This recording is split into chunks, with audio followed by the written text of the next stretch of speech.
Il y a des choses dans le livre de l'Apocalypse qui vont vous choquer. La Bible nous parle de la véritable apocalypse, une montagne en feu jetée dans la mer, un gouffre sans fond s'ouvrant et libérant les créatures démoniaques les plus viles que l'on puisse imaginer. Une armée de sauterelles ressemblant à des humains qui chassent quiconque sans le sceau de Dieu. Franz. Et vous avez entendu parler des Fallen Angels, n'est-ce pas? Eh bien, il y a 4 anges démoniaques qui sont libérés pour faire des ravages sur Terre. Après avoir regardé cette vidéo, vous devrez regarder de plus près votre vie et votre relation avec Dieu, car ce qui arrive sur cette terre est effrayant si vous n'êtes pas en Jésus-Christ. Il s'agit d'une explication biblique des jugements des 7 trompettes de Dieu dans le livre de l'Apocalypse. Avez-vous déjà découvert un passage de la Bible qui vous a fait réfléchir? Est-ce vraiment arrivé? Bien sûr, la Bible est réelle et toutes les Écritures sont infaillibles. Cela dit, j'aimerais explorer les 7 jugements de Dieu décrits dans le livre de l'Apocalypse. Pour le contexte, ces jugements auront lieu pendant la période de tribulation, après l'enlèvement de l'Église. Voici un bref résumé de chaque événement concernant le procès. La première trompette, la grêle et le feu mêlé de sang sont jetés sur la terre, détruisant la végétation et les arbres. 1/3 des arbres de la planète sont brûlés par ce fléau et toute l'herbe est consumée. La deuxième trompette, une grande montagne en feu est jetée dans la mer, entraînant la mort d'1/3 des créatures marines et la destruction des navires. 1/3 de la mer se transforme en sang, 1/3 des navires coulent et 1/3 de la vie marine meurt. La troisième trompette, une grande étoile tombe du ciel, empoisonnant 1/3 des rivières et des sources, causant de nombreux morts. Cette étoile s'appelle l'absinthe. La quatrième trompette, 1/3 du soleil, de la lune et des étoiles sont frappés, ce qui entraîne l'obscurcissement d'1/3 du jour et de la nuit. La cinquième trompette, un gouffre sans fond est ouvert, libérant des sauterelles démoniaques qui tourmentent ceux qui n'ont pas le sceau de Dieu sur le front. La sixième trompette, 4 démons sont libérés pour tuer 1/3 de l'humanité avec une armée de 200 millions de cavaliers, provoquant de grands ravages et la mort. La 7e et dernière trompette annonce la venue du royaume de Dieu et le jugement des nations. Apocalypse 11:19 dit que le temple de Dieu dans le ciel fut ouvert et que dans le temple l'arche de l'alliance fut vue. Il y a eu des éclairs, des booms, du tonnerre, un tremblement de terre et une violente tempête de grêle.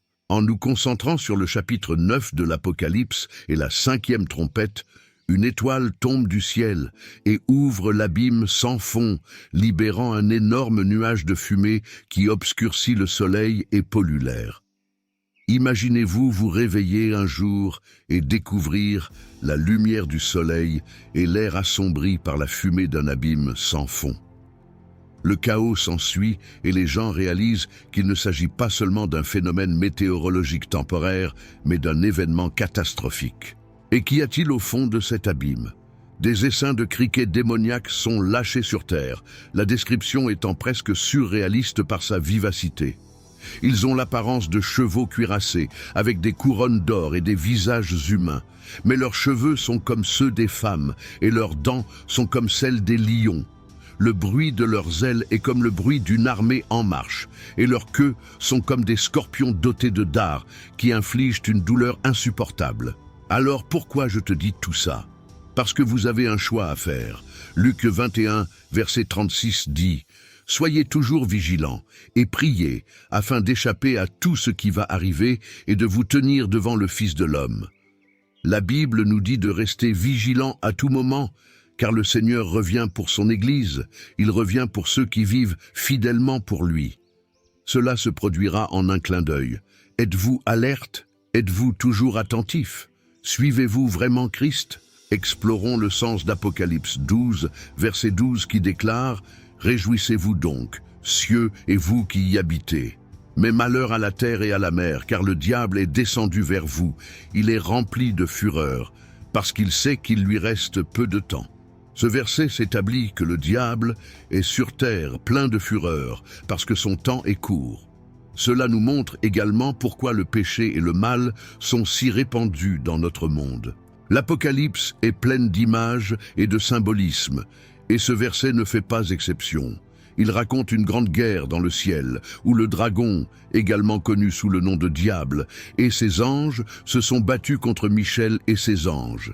Satan et ses disciples ont été vaincus et jetés sur terre, où il est rempli de fureur et cherche à provoquer le chaos et la destruction. Imaginez un lion en cage dans un zoo, puissant et dangereux, mais confiné dans un petit espace. Les barreaux de la cage empêchent le lion de blesser quiconque à l'extérieur. Maintenant, imaginez que la porte de cette cage s'ouvre soudainement et que le lion soit relâché. Le lion est plein de fureur et attaque tout sur son passage. C'est similaire à ce qui arrive à Satan. Il était autrefois confiné à la sphère spirituelle, mais il a maintenant été libéré pour parcourir la terre, rempli de fureur, cherchant à attaquer et à tout détruire sur son passage.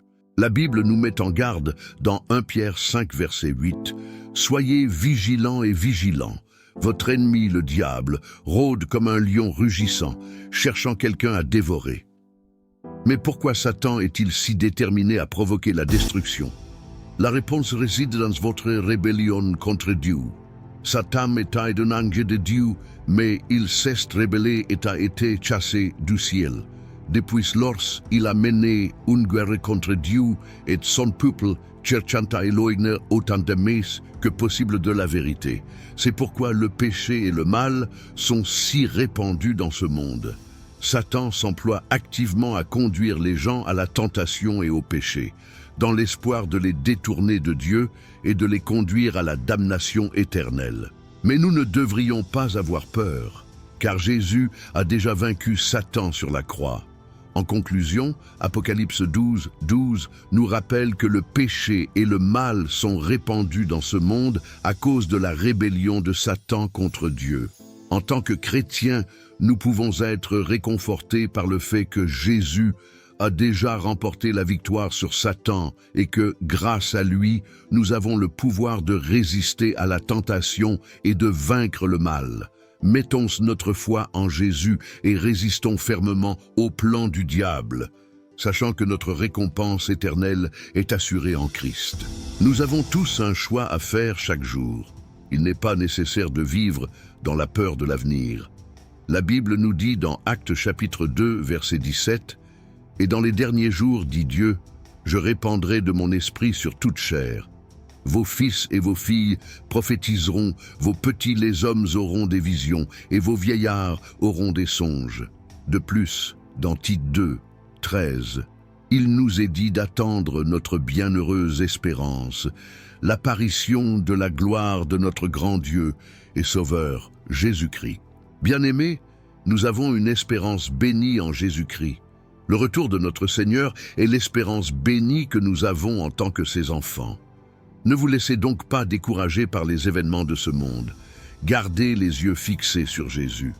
En tant que croyants, nous devons nous assurer que notre attention se porte uniquement sur Jésus-Christ, le chemin, la vérité et la vie, qui a dit explicitement « Personne ne vient au Père que par moi ».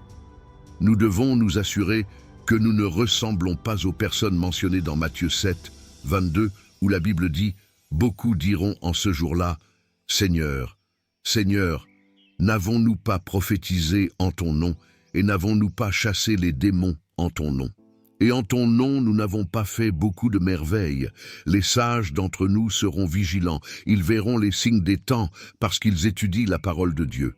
Les imbéciles, cependant, dormiront. Ils rateront les signes par manque de connaissance. Prions pour la sagesse, saints de Dieu. Nous devons être sages dans les temps dans lesquels nous vivons, remplis du Saint-Esprit et guidés par l'Esprit. Nous devons préparer notre vie et rester prêts en attendant que notre Seigneur et Sauveur Jésus-Christ accomplisse sa promesse. La Bible nous dit dans Jean 14, versets 2 à 3, « Il y a plusieurs demeures dans la maison de mon Père. S'il n'en était pas ainsi, je vous l'aurais dit. Je vous préparerai une place. Et quand j'irai préparer une place pour toi, je reviendrai et je te prendrai chez moi, afin que là où je suis, tu sois aussi. » C'est une bonne nouvelle que Dieu mette fin à cette méchanceté et nous ramène dans nos demeures célestes. Cependant, en attendant que ce jour vienne, le Seigneur nous a donné des signes avant-coureurs pour nous avertir que ce moment est proche. Il nous a donné des signes clairs pour savoir que la fin est proche. La Bible nous dit que des gens se lèveront en prétendant être le Christ ou le Messie, mais elle nous avertit de ne pas écouter. Au lieu de regarder tout ce qui se passe dans le monde et de passer votre temps et votre énergie à énumérer tous les signes des temps, je vous encourage à concentrer votre temps et votre énergie sur la recherche de Dieu. Cela devrait être notre seul objectif, connaître Jésus-Christ, prier et le connaître davantage. La Bible nous appelle à nous réveiller. Le Seigneur veut que nous prenions conscience qu'il y a un paradis et un enfer, qu'il y a un jour de jugement. Je ne sais pas pour vous, mais d'après ce que j'ai lu sur le paradis, cela semble être un endroit meilleur. Plus de larmes, plus de tristesse, juste de la joie, juste de la paix. Oh, être en présence du Seigneur pour toute l'éternité, loin des maladies et des désastres de ce monde. Nous devons consacrer notre temps à entretenir une bonne relation avec Jésus-Christ, afin que lorsque nous nous tenons devant lui, nous entendions les mots « Bien joué, bon et fidèle serviteur ».